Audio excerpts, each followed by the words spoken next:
Hello मित्रों, नमस्कार। आप सभी का हार्दिक स्वागत करता हूं मैं स्पेशल एजुकेशन विद दास में।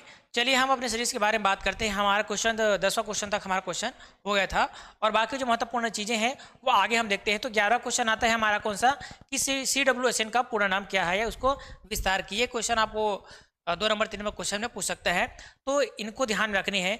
तो इसका ऑप्शन कौन सा होता है, कौन सा होगा आंसर इसका? Children with special needs. ये क्या होगा, इसका आंसर होगा। तो इनको अपने को ध्यान रखनी है। और हम बात करते हैं इसका हिंदी नाम के। तो हिंदी नाम का अर्थ, हिंदी में क्या होगा इसका अर्थ? विशेष आवश्यकता, विशेष आवश्यकता वाले बालक, ये हो गया। तो यह कौन सा आपका हिंदी अर्थ हो गया इसका CWSN का पूरा नाम क्या है आपका? विशेष आवश्यकता वाले बालक, या हम बोल सकते हैं चिल्ड्रन विथ स्पेशल नीड्स। अब उनमें क्या क्या ऐसे चीज़ें हैं जो इनमें स्पेशल नीड्स हो सकती है, तो कुछ जो स्पेशल नीड्स है उनके बारे में बात करते हैं। देखो, सबसे पहले तो क्या है आपके शारीरिक आवश्यकताएं हो सकती है, वो क्या कहलाएंगे? शारीरिक दिव्यांगता, ये हो गया। उसके बाद आ सकता है कौन? मानसिक दिव्यांगता, ये हो गया।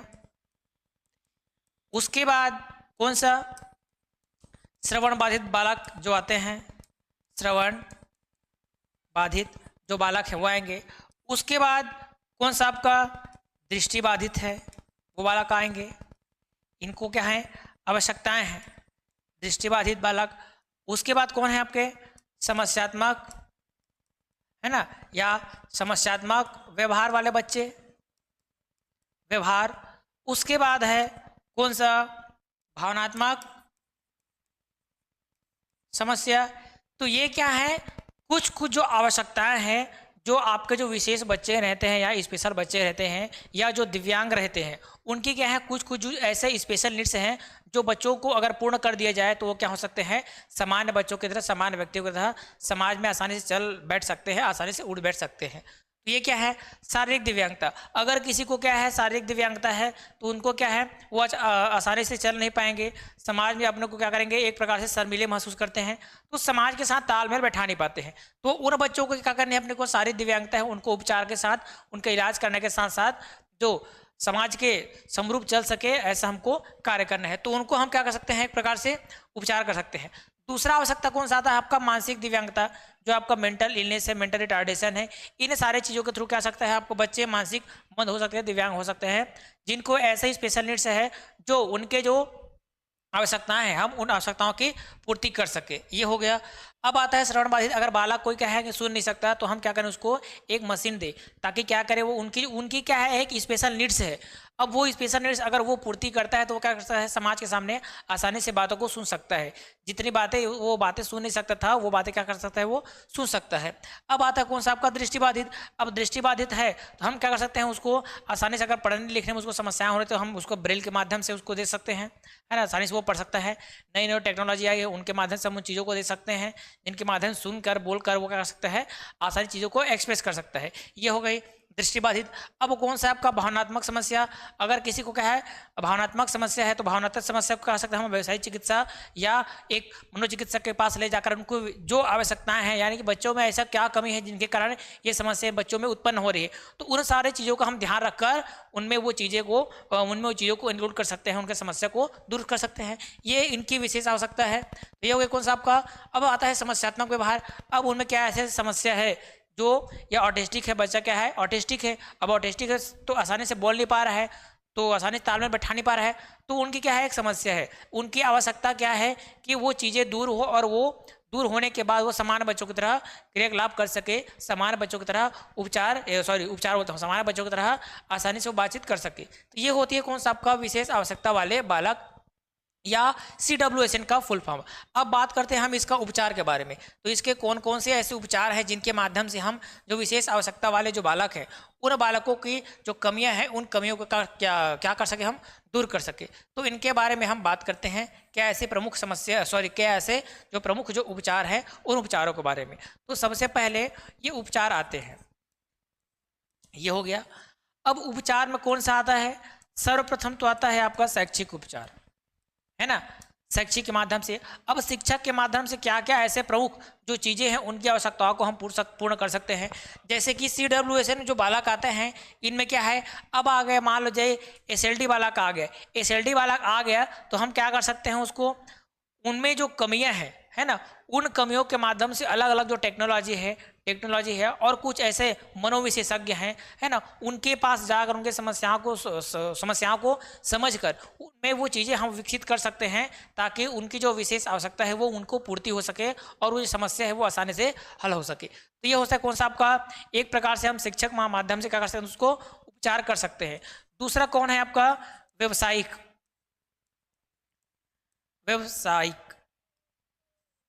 व्यवसायिक चिकित्सा है कि नहीं। अब दूसरा कौन सा आपका, व्यवसायिक चिकित्सा। अब व्यवसायिक चिकित्सा के माध्यम से क्या कर सकते हैं, जो मोटर कौशल है, जो उनकी स्किल्स है, उन स्किल्स को हम क्या कर सकते हैं, बढ़ा सकते हैं ताकि उनकी जो आवश्यकता है वो आवश्यकताएं पूर्ति हो सके, है कि नहीं। अब उसके बाद आता है कौन सा आपका अगला, चिकित्सकीय उपचार। कौन सा, चिकित्सकीय, ठीक। अब चिकित्सकीय उपचार में क्या आ सकता है, जैसे कि कोई चिकित्सा है ना, कोई ऐसा ट्रीटमेंट है, अगर हम उसको दवा से ठीक कर सकते हैं तो हम उसको दवा देंगे। अब दवा के साथ साथ अगर वो चीज़ें आवश्यकता है वो आवश्यकता है अगर पूरी हो रही है तो उसके बालक के लिए क्या है, वो आसानी है। अब हम क्या कर सकते हैं, दूसरा है मनोवैज्ञानिक, है ना। मनोवैज्ञानिक क्या कर सकते हैं, थेरेपी के माध्यम से वो उसको ठीक कर सकता है या कुछ ऐसा ट्रीटमेंट करेगा जिस ट्रीटमेंट के माध्यम से वो बच्चा सामान्य हो सकता है, वो क्या हो सकता है, उपचार हो सकता है। उसके बाद आता है कौन सा आपका तीसरा, सर्जरी है। और क्या है, कोई आपका जो सहायक उपकरण है, उन सहायक उपकरण के माध्यम से हम क्या कर सकते हैं, बालक को उनमें ठीक कर सकते हैं। उसके बाद आएगा कौन सा आपका, सहायक सेवा। कोई सहायक सेवा है, अब सहायक सेवा में क्या कर सकते हैं, जैसे कि हम बालक के जो माता पिता है उनको हम परामर्श दे सकते हैं, बालक को परामर्श दे सकते हैं। सामाजिक सहायता है ना, ये क्या है आपके, सामाजिक जो सहायता है, सामाजिक सहायता के माध्यम से हम क्या कर सकते हैं, बालक का जो विकास है, उन बालक के विकास को हम पूर्ण रूप से जो बाधा रहित हम बना सकते हैं और उनके लिए एक ऐसे समाज निर्माण कर सकते हैं जो समाज वो उपयुक्त कर सके और उनके अकॉर्डिंग वो बाकी समाज में वो ढल सके। तो ये कौन आपके उपचार है। अब अन्य उपचार के बारे में बात करते हैं। अन्य उपचार क्या ऐसे हो सकते हैं जिन अन्य उपचार के माध्यम से CWSN जो बच्चे हैं उन बच्चों की जो आवश्यकता है उन आवश्यकताओं को पूर्ति कर सकते हैं। तो उसके बाद आता है कौन सा आपका, योग, ठीक। तो योग के माध्यम से हम क्या कर सकते हैं, उपचार कर सकते हैं। उसके बाद आता है कौन आपका, मनोरंजनात्मक उपचार, ये हो गया। उसके बाद कौन आएगा आपका, मनोरंजनात्मक उपचार। अभी आएगा मनोरंजनात्मक उपचार। आने के साथ साथ क्या कर सकते हैं, हम उसको एक प्रकार से जो उपचार है वो उपचार कर सकते हैं और जो उनकी आवश्यकताएं हैं, अगर बच्चा किसी के साथ क्या घुल नहीं मिल पा रहा है, वो ऑटिस्टिक बच्चा है तो परामर्श भी दे सकते हैं। और मनोरंजन की तरह अगर मनोरंजन के अगर साधन में वो आ गया तो क्या है उसके लिए एक फ़ायदेमंद है, क्योंकि बाकी जो बच्चों को देखेगा तो क्या करेगा, कहीं ना कहीं उनके मन में क्या होगा, एक प्रकार से विचलन होगा तो क्या करेगा, वो बाकी बच्चों की तरह वो भी क्या करेगा, हंसने लगेगा और खेलने कूदने लगेगा, डांस करने लगेगा। तो ये एक प्रकार से मनोरंजनात्मक चिकित्सक या उपचार भी हम बच्चों को, CWSN जो बच्चे हैं उन बच्चों को हम दे सकते हैं, ठीक। तो ये हो गया कौन सा आपका 11 नंबर का क्वेश्चन। अब बात करते हैं हम नेक्स्ट जो क्वेश्चन है उसके बारे में। नेक्स्ट क्वेश्चन आता है आपका IQ का पूरा नाम। IQ का पूरा नाम क्या है, तो IQ का पूरा नाम क्या होता है आपका,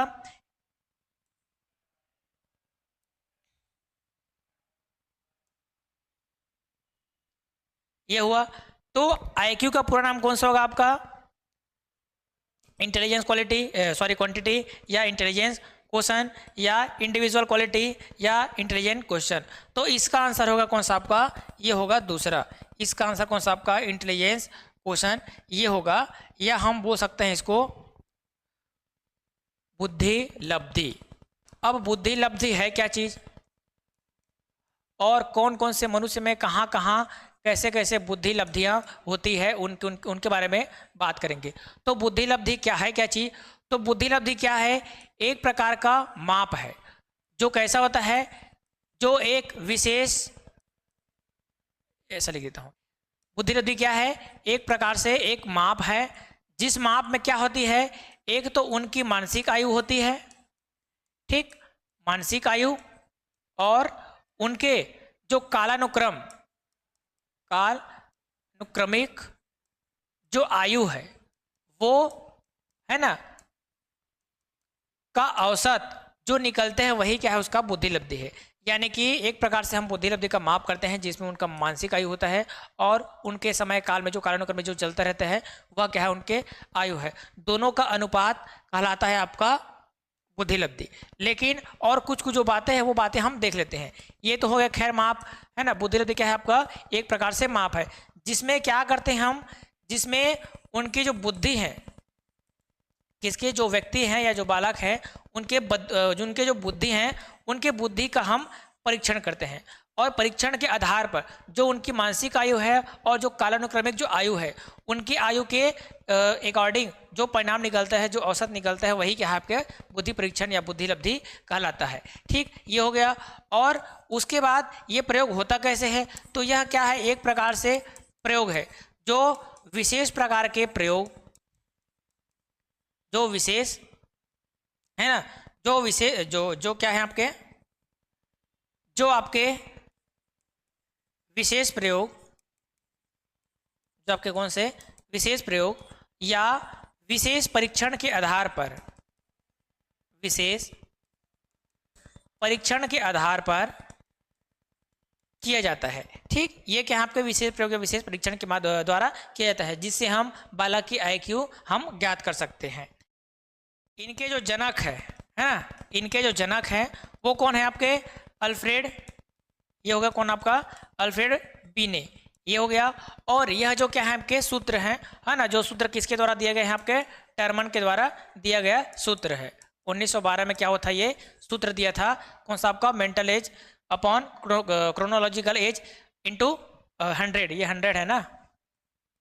ठीक, तो इसके आधार पर जो विशेष प्रयोग विशेष परीक्षण के आधार पर हम बुद्धि का माप कर सकते हैं और जो परिणाम प्राप्त होगा वही परिणाम क्या है आपका बुद्धि लब्धि कहलाता है। तो ये हो गई कौन सा आपका बुद्धि लब्धि। अब देखते हैं किस बालक की बुद्धि लब्धि कितनी होती है और उनमें क्या क्या ऐसे जो परिणाम है वो प्राप्त होते हैं, तो उनकी जो बुद्धि लब्धि है वो कितनी होती है, उनके बारे में देखते हैं।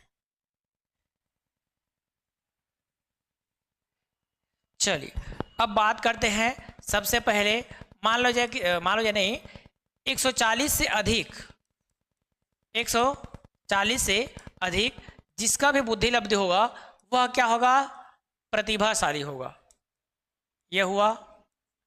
उसके बाद 120 से जिसकी बुद्धि लब्धि 140 होगी वह क्या होगा, अति उत्कृष्ट, यह क्या होगा, अति उत्कृष्ट होगा। उसके बाद 110 से 120 जिसकी बुद्धि लब्धि होगी वो क्या होगी आपका, ये उत्कृष्ट होगा। और जिसकी बुद्धि लब्धि 90 से 110 होगा वह कैसा रहेगा, उसकी बुद्धि लब्धि होगी वो सामान्य रूप से होगी। ठीक, ये हो गया। उसके बाद आता है 80 से 90 जिसकी होगी वह क्या है, मंद बुद्धि होंगे, ये हो गया। उसके बाद आता है जिसकी बुद्धि 70 से 80 के बीच होगी वह होगा एकदम से क्या, हीन बुद्धि, ये हो गया। उसके बाद आता है कौन आपका 70 से जिसका क्या होता है, कम होता है, वह आता है कौन आपका, मूर्ख आता है। और जो आगे नीचे आते जाएंगे वो क्या है आपके, मूढ़ बुद्धि है।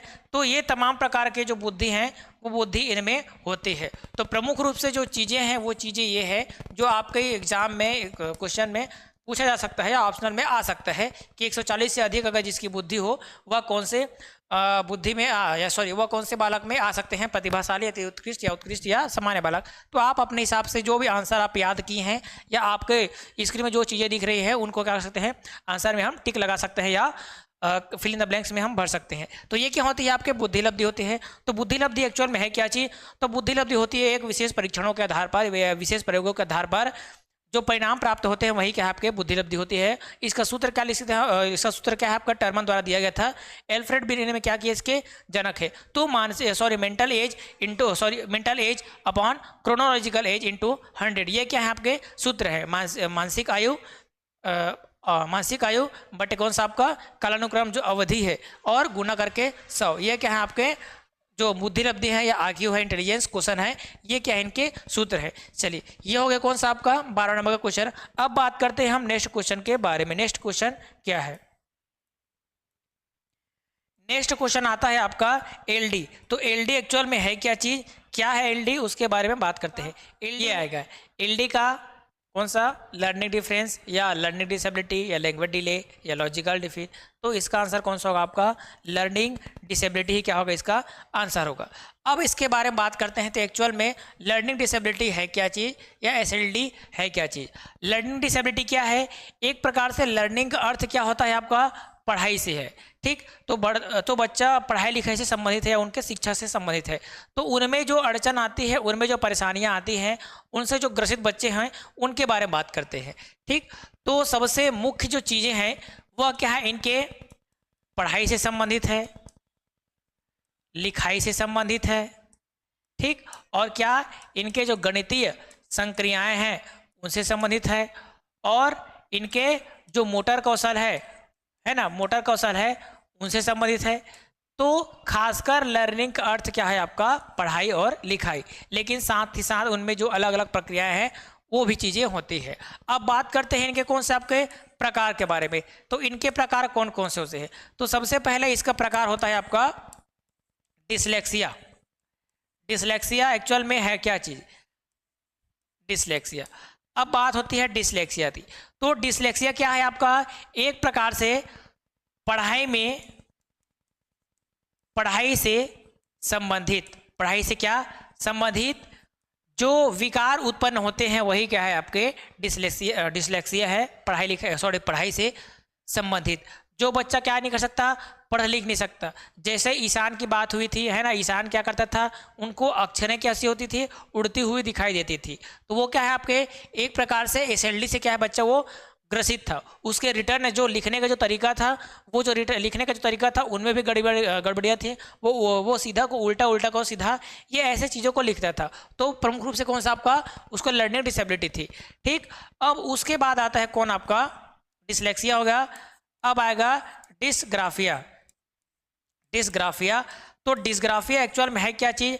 अब इस चीज़ों को समझना, ग्राफिया यानी कि जो ग्राफ है, क्या ग्राफ है, ग्राफ में आप लोग लिखते हो तो ट्रिक से भी चीज़ों को याद रख सकते हो। अगर तीनों में कन्फ्यूजन होता है, डिसलेक्सिया, डिसग्राफिया, कैलकुलिया में गणना होगी, और डिसग्राफिया में ग्राफ में जिसमें आप लिखते हो वो क्या है आपके ग्राफ है। कौन सा आपका डिसलेक्सिया होगा। लेक्सिया आ गया, यानी कि लेक्सिया में क्या है, एक प्रकार से लर्निंग वाली बातें हैं। तो लर्निंग वाली बात है तो उसको क्या होगा, पढ़ाई से संबंधित जो विकार है या त्रुटियां हैं उनमें उत्पन्न होगी, ठीक। तो ये होगा पढ़ाई संबंधित। डिसग्राफिया क्या है, एक प्रकार से लेखन संबंधी विकार है। ये हो गया क्या है, लेखन संबंधी विकार है या डिसऑर्डर है। इस लेखन संबंधी विकार में क्या होता है, बालक को लेखन संबंधी समस्याएं उत्पन्न होती है। वो क्या कर सकता है, जो कैपिटल को या उल्टा लिख सकता है, या जो चीज़ें एल है वो एल को या उल्टा लिख सकता है। तो ये इनमें क्या है, परफेक्शन नहीं आता। जो चीज़ें, जो शब्द जैसे हैं या जो अक्षर जैसे हैं, उन अक्षरों की यह पहचान कर नहीं सकता है, और वो अक्षर को उल्टा पुल्टा लिखता रहता है। ईशान जो आपने देखे होंगे, ईशान की मूवी देखी होगी, ईशान है ना, जो बनाया था कौन सा आपका, तारे ज़मीन पर। तो इनमें क्या है, ये प्रकार की जो चीज़ें हैं वो डिसऑर्डर उनमें होती थी। अब बात होती है तीसरे प्रकार के डिसऑर्डर या डिसेबिलिटी के बारे में। तो तीसरे प्रकार की आती है कौन आपका, डिसकैलकुलिया। अब डिसकैलकुलिया क्या है, तो यह है कौन सा आपका गणना संबंधी या गणितीय संबंधी विकार, जिसमें बालक क्या कर सकता है, गणितीय विकार जो संक्रियाएं हैं वो गणितीय संक्रियाएं कर नहीं सकता, गणना संबंधी संक्रियाएं हैं वो संक्रियाएं वो कर नहीं सकता। अब तीनों की बात करें तो तीनों का कोई दवा नहीं है, कोई ऐसा ट्रीटमेंट नहीं है जिसके माध्यम से हम चीज़ों को ठीक कर सके। लेकिन साथ ही साथ हम उनको कुछ परामर्श दे सकते हैं, मनोवैज्ञानिक के पास ले जा सकते हैं। और खासकर ये आपके जो लेखन संबंधी जो समस्याओं से जो ग्रसित जो बालक है उनको हम व्यावसायिक जो थेरेपी है ना, ऑक्यूपेशनल थेरेपी, उन थेरेपी को हम बच्चों को दे सकते हैं, ताकि उनके जो हाथ है, क्या उनके हाथ की कलाई में प्रॉब्लम है या उंगलियों में प्रॉब्लम है, तो वो जो उनको एक प्रकार से खुलापन वो देगा व्यावसायिक थेरेपी के माध्यम से। तो ये क्या है, एक प्रकार से हम इनको एक थेरेपी दे सकते हैं। बाकी जो गणना संबंधी आपके पढ़ाई लिखाई संबंधित है उनको हम एक प्रकार से जो टेक्नोलॉजिकल जो चीज़ें हैं, है ना, आपके कई तरह के आपके प्रौद्योगिकी या टेक्नोलॉजी आ चुके हैं, उनमें हम अलग अलग प्रकार से जो अलग अलग जो ऐप है गणित संबंधित या जो पजल्स है, उन पजल्स के माध्यम से हम उनके जो मानसिक जो चीज़ें हैं, है ना, उनमें वो चीज़ें हम डेवलप कर सकते हैं, ताकि उनकी आंखों में क्या हो, एक प्रकार से इमेजिनेशन होता है और माइंड में वो प्रभाव डालता रहे कि ये शब्द ये ऐसे होते हैं, ये चीज़ें ऐसे होती है। तो ये क्या हो गए आपके कुछ जो डिसऑर्डर है, डिसलेक्सिया, डिस्ग्राफिया और डिसकैलकुलिया। तो ये कौन सा आपका लर्निंग डिसेबिलिटी या एसएलडी जिसको हम बोल सकते हैं। तो ये हो गई कौन सा आपका प्रमुख जो 13 नंबर का जो क्वेश्चन था इनके बारे में। अब बात करते हैं हम नेक्स्ट क्वेश्चन के बारे में। नेक्स्ट क्वेश्चन एक्चुअल में है क्या चीज़। नेक्स्ट क्वेश्चन आता है कौन सा आपका, एएसडी क्या है, एएसडी का अर्थ क्या होता है, एएसडी के कारण क्या है, एएसडी के उपचार क्या है, इन सारी चीज़ों के बारे में हम बात करते हैं। तो सबसे पहले एएसडी का फुल फॉर्म कौन होगा आपका, ऑटिस्टिक स्पेक्ट्रम डिसऑर्डर। ये क्या होता है आपका, इसका फुल फॉर्म होता है। अब इसमें क्या होते हैं, अब इसमें बालक क्या होता है, एक प्रकार से ऑटिस्टिक रहता है। ऑटिस्टिक का अर्थ कैसे है, मतलब या जिसको हम बोल सकते हैं क्या चीज, स्वलीनता। ये हो गया स्वलीनता। स्व मतलब अपने, लीनता मतलब लीन हो जाना। ये क्या भाई, ये बालक कैसे रहते हैं, अपने आप में लीन हो जाते हैं, इनको किसी से मतलब नहीं रहता। अगर कोई बच्चा किसी चीज़ को दोहरा रहा है तो बार बार वो चीज़ को रिपीट करता रहेगा, किसी चीज़ को देख रहा है तो वो बस देखता ही रहेगा, किसी दुनियादारी से मतलब नहीं रहता है। ये बालक क्या होता है, एक प्रकार से शांत होते हैं और इनमें क्या होते हैं, जो चीज़ें हैं, जो समझने की जो चीज़ें हैं वो इनमें खासकर डेवलप हो नहीं पाती है। तो इन चीज़ों के बारे में बात करते हैं। सबसे पहले ये क्या है आपके, स्वलीनता है। स्वलीनता को आप लोग आसानी से समझ सकते हैं कि स्वलीनता होती क्या चीज़ें हैं। अब इनके क्या है कारण के बारे में बात करते हैं। इनके कारण हो क्या सकते हैं जिनके कारण ये चीज़ें होती है। इसका कारण क्या हो सकता है, इसका कारण हो सकता है जिन संबंधी गड़बड़ियों के कारण। ये हो गया जिन संबंधी गड़बड़ियों के कारण क्या हो सकते हैं, इनके कारण हो सकते हैं और स्वलीनता उत्पन्न हो सकती है। और क्या हो सकते हैं, प्रेगनेंसी,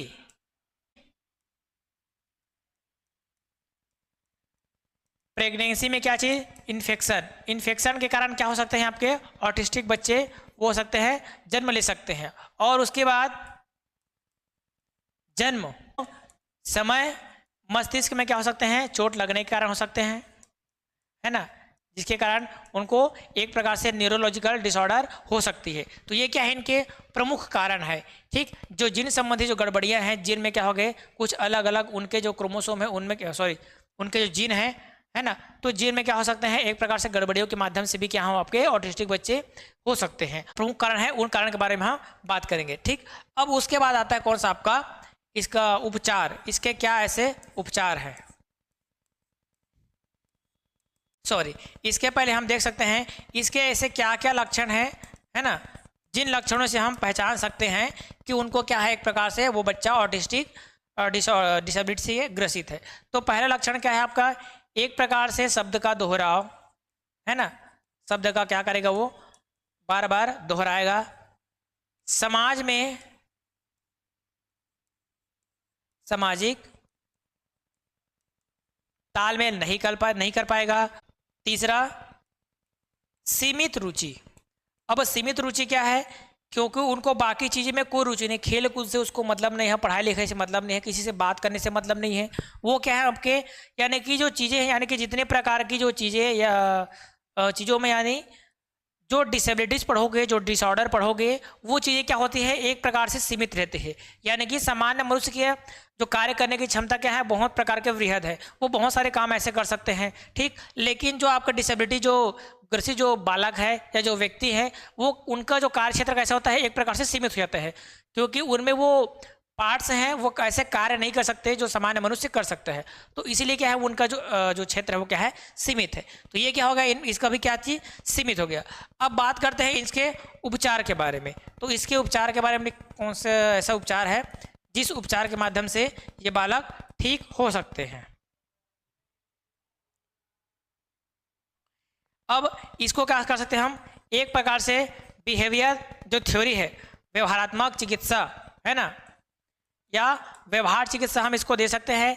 और सबसे पहले तो है आपका जो मनोवैज्ञानिक है ना, मनोवैज्ञानिक के माध्यम से हम इसको जो परामर्श है या डॉक्टर के साथ क्या कर सकते हैं, इनको परामर्श ले सकते हैं। ठीक, ये हो गया परामर्श के माध्यम से। और उसके बाद चौथा कौन आपका, जिनको एक प्रकार से लैंग्वेज थेरेपी, जो बालक क्या है बात नहीं कर पा रहा है या उनको बोलने में परेशानी है ना, तो हम उसको स्पीच लैंग्वेज के माध्यम से उसको सिखा सकते हैं। और सिखाने के साथ साथ वो बातें जो चीज़ें समाज में कही जाती है उन चीज़ों को हम समावेश कर सकते हैं, ताकि बच्चा आसानी से वो बातों को समझ जाए, और उनको हम साइन लैंग्वेज दे सकते हैं। तो इस प्रकार से आ सकते कौन इसमें, स्पीच थेरेपी। कौन सा आपका, स्पीच थेरेपी। ठीक है, तो ये क्या है, इनके प्रमुख कारण है, प्रमुख लक्षण है, प्रमुख उपचार है। तो ये कौन सा होगा क्वेश्चन आपका, चौथा नंबर का क्वेश्चन। ये एएसडी बहुत इंपॉर्टेंट है, और ऑटिस्टिक डिसऑर्डर या डिसेबिलिटी क्या है, इनके बारे में पूछा जाता है। ठीक, ये हो गया। अब बात करते हैं हम नेक्स्ट क्वेश्चन के बारे में। तो नेक्स्ट क्वेश्चन है क्या चीज, 15वां नंबर का क्वेश्चन आता है कौन आपका, सीपी क्या है। सीपी को हिंदी अर्थ में बोलते हैं प्रमस्तिष्क पक्षाघात। प्रमस्तिष्क पक्षाघात क्या है, उनके बारे में हम बात करते हैं। सबसे पहले तो इसका option number A cerebral palsy, ये क्या होगा, इसका आंसर होगा। हिंदी अर्थ अगर बात करें तो हिंदी अर्थ में होता है इसका प्रमस्तिष्क पक्षाघात। ये भी कचार पचार हो गया।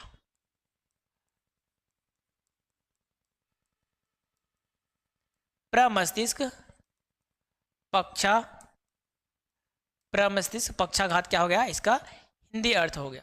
अब सबसे पहले बातें किसकी हो रही है, मस्तिष्क के बारे में बात हो रही है। तो यह जो प्रमस्तिष्क जो पक्षाघात है ना, देखिए सबसे पहले इसमें क्या है, प्र है, मस्तिष्क है। प्र मतलब किसमें पहले, किसके पहले, मस्तिष्क के पहले या मस्तिष्क के अंदर जो चीज़ें मौजूद है।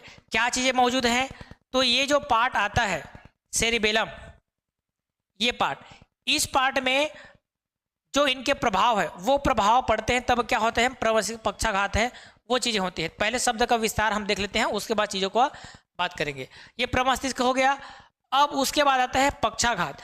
पक्षा का मतलब क्या होता है, एक प्रकार से पक्ष, किसी एक पक्ष में क्या होते हैं या किसी एक साइड में वो घात लगा है। घात का मतलब क्या होता है, एक प्रकार से हम जिसको बोल सकते हैं अटैक बोल सकते हैं, है कि नहीं। तो कभी कभी चीज़ों को अगर आपको डेफिनेशन के तौर पर कुछ चीज़ें याद नहीं है तो शब्द का विस्तार करना सीखिए। शब्द के विस्तार के माध्यम से हम चीज़ों को हम समझ सकते हैं आसानी से, हम उनके बारे में हम चीज़ें लिख सकते हैं। तो यह क्या है, यह कैसा विकार है, तो मस्तिष्क से क्या है रिलेटेड जो चीज़ें हैं वो चीज़ें हैं। और पक्षाघात है, यानी कि मस्तिष्क के किसी एक पक्ष में वो घात करेगा तो कहीं ना कहीं हमारे जो बॉडी पोस्चर है उस बॉडी पोस्चर में कहीं ना कहीं परिवर्तन दिखाई देगा। हम मस्तिष्क को क्या बोलते हैं, एक प्रकार से सीपीयू बोलते हैं, है ना, कंट्रोल प्रोसेसिंग यूनिट। ये क्या करता है, इन्हीं के माध्यम से अगर हमको कहीं ये चोट लगती है, अगर हमारा मस्तिष्क काम कर रहा है तो कहीं ना कहीं वो दर्द क्या होगा, हमको वो दर्द सुनाई देता सुनाई बोलता, हम उसको महसूस कर सकते हैं। अगर ये हमको लकवा हो गया है, यानी कि जहाँ किसी को लकवा हो गया है तो वहाँ के जो सेल्स है वो सेल्स काम नहीं कर रहे हैं। अगर काम भी कर रहे हैं तो उनका जो मैसेज है वो यहाँ तक पहुँच नहीं रहा है, इसीलिए वो क्या होते हैं, एक प्रकार से नीरस टाइप से हो जाते हैं। तो प्रमुख बातें हैं सेरिबेलम है। सेरिबेलम की बातें करते हैं तो सेरिबेलम क्या है, एक प्रकार से क्या है, आपके मस्तिष्क का अंग है। ये क्या है, आपका मस्तिष्क का अंग है।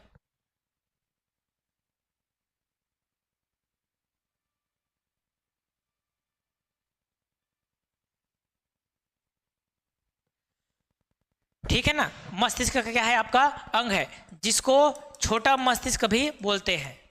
ये हो गया। अब कारण कहाँ से आ रही है, कारण को देखते जाइए। मस्तिष्क का क्या है, आपका छोटा अंग है, जिसमें वो क्या चीज़ें प्रोसेसिंग होती है, तो इसमें प्रोसेसिंग होती है आपका मोशन है, जो गति है, और कौन सा आपका जो संज्ञानात्मक चीज़ें हैं वो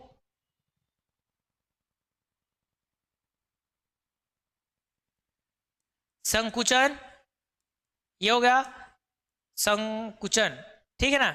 तो संज्ञानात्मक चीजें और संकुचन, और कौन सा, जो मोटर स्किल है ना, कौन सा आपका जो मोटर स्किल्स है वो मोटर स्किल्स क्या करेगा, नियंत्रण करेगा। तो यह कौन सा आपका एक प्रकार से कंट्रोल यूनिट है।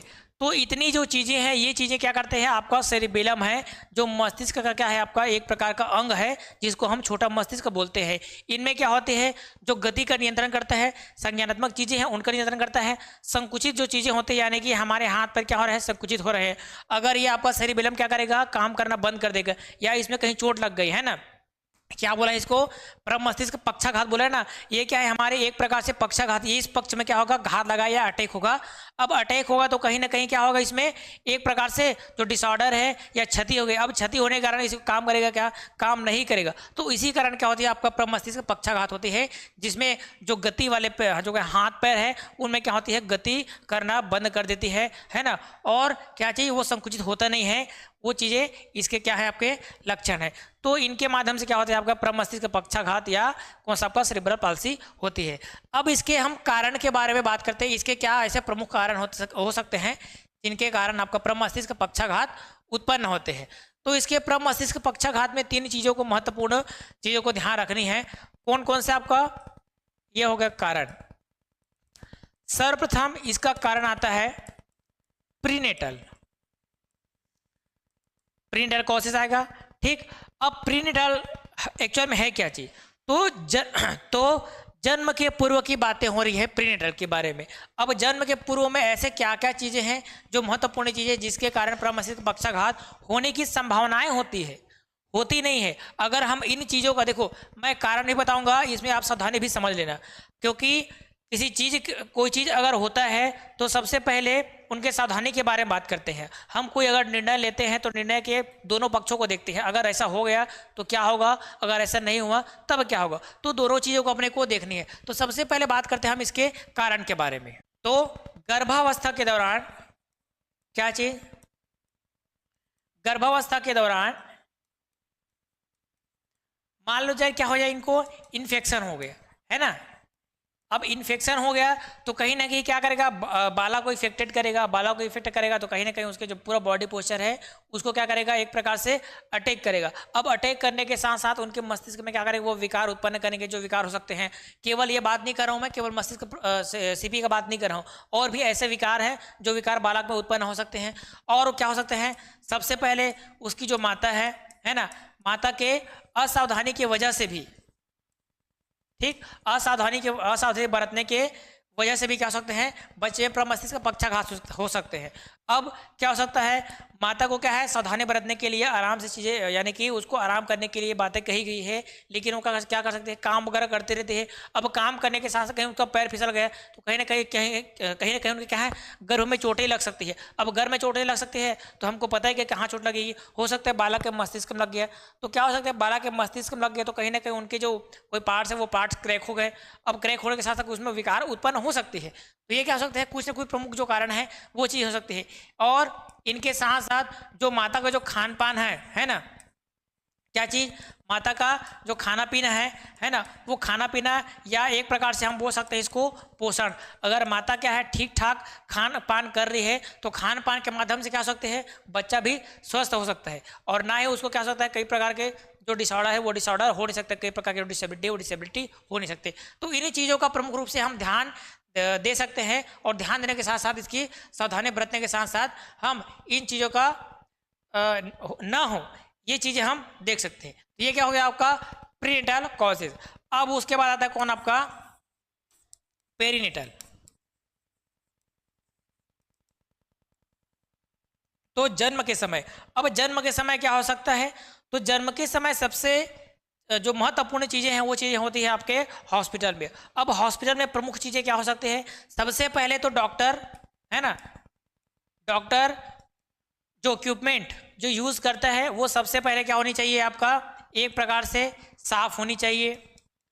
अगर वो सीरीज यूज़ कर रहा है तो वो सीरीज क्या होनी चाहिए, साफ होनी चाहिए। अगर वो ग्लव्स लगाया है तो क्या यूजेबल जो ग्लव्स है वो ग्लव्स लगाया है क्या, अगर वो यूजेबल ग्लव्स लगाया है तो किसी दूसरे का संक्रमण क्या हो सकता है, उस बच्चे में संक्रमण फैल सकता है। तो उसके बाद क्या हो सकती है, ये हो सकती है जन्म के समय बालक का वजन।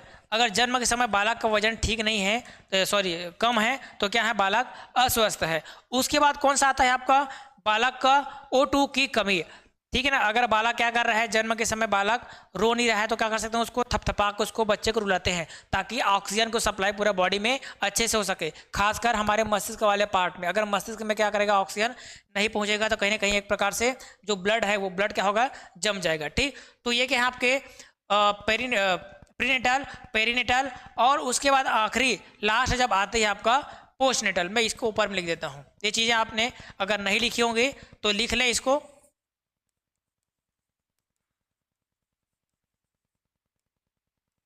लिख लें। चलिए अब बात करते हैं कौन सा आपका पोस्टनेटल के बारे में।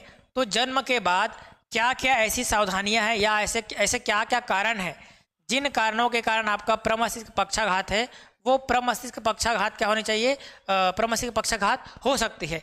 तीसरा आता है कौन सा आपका पोस्टनेटल, ये हो गया। तो पोस्टनेटल यानी कि प्रसव के बाद, प्रसव के बाद क्या हो सकता है, अगर बच्चे को क्या होती है, गंभीर पीलिया हो जाती है, गंभीर पीलिया हो गया या निमोनिया हो गया, किसी भी रोग से ग्रसित हो गया, तो हमको क्या करनी चाहिए, उसका तुरंत उपचार करनी चाहिए। कि है आपके कारण है ना, कारण के साथ साथ आपको उपचार भी बताया जा रहा है, ये हो गया। और क्या चाहिए, अगर बालक के मस्तिष्क में क्या हो गया, संक्रमण हो गया, कि इसमें मस्तिष्क में क्या हो गया, संक्रमण हो गया, तो कहीं ना कहीं बालक में क्या हो सकते हैं, प्रमस्तिष्क पक्षाघात उत्पन्न हो सकते हैं। खासकर इन चीज़ों को ध्यान रखनी चाहिए, पीलिया है ना, और गंभीर पीलिया हो सकती है। और अगर बच्चों को पोलियो से बचाना है, तो पोलियो का बच्चे को ड्रॉप जो दिया जाता है, वो ड्रॉप समय समय पर बच्चों को दिया जाना चाहिए, ताकि इन फ्यूचर अगर चले बच्चे तो कहीं ना कहीं कुपोषित ना हो और उनमें वो विकार उत्पन्न ना हो। तो ये हो गया कौन सा आपका जो 15 नंबर का क्वेश्चन था, सीपी का पूर्ण नाम। हमने इससे पहले चीज़ें पढ़ी थी, कौन सा आपका एलडी पढ़ा था, एसएलडी एक प्रकार से, और आपका सीबी पढ़े, सीपी के साथ साथ हम CWSN ये चीज़ें पढ़ी। तो ये होगा कौन सा आपका जो 15 जो क्वेश्चन है वो चीज़ें। बाकी के जो क्वेश्चन है, बाकी की जो वीडियो है, उन वीडियो को मैं धीरे धीरे करके डालता रहूँगा।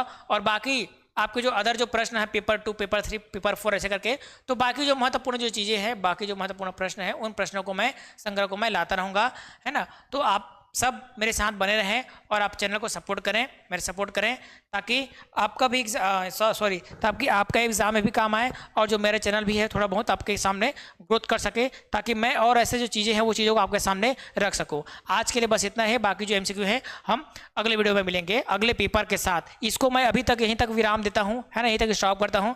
बाकी जो अगला जो पेपर है, उन पेपर के साथ में मिलता हूँ। आज के लिए बस इतना ही, धन्यवाद, जय हिंद।